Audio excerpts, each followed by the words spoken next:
मानता है, फातिमा के बाबा की जात को मानता है।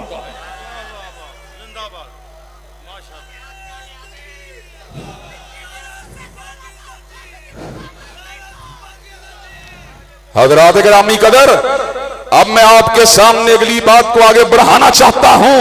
जहां पे महल्ले निज़ा है, जहां पर महल्ले इख्तिलाफ है, और इंशाअल्लाह आज अपने भाइयों की मौजूदगी के अंदर इस इख्तिलाफ को भी इंशाअल्लाह तहलील करके जाऊंगा। हज़रात गिरामी कदर, मेरा जी करता है मुझे हुज़ूर अलैहिस्सलाम की नमाज की खबर होनी चाहिए। जब मैं नमाज की खबर को मालूम करने की कोशिश करता हूं तो मुझे अब्दुल्लाह इब्ने उमर हुज़ूर की नमाज को देखता हुआ नजर आता है।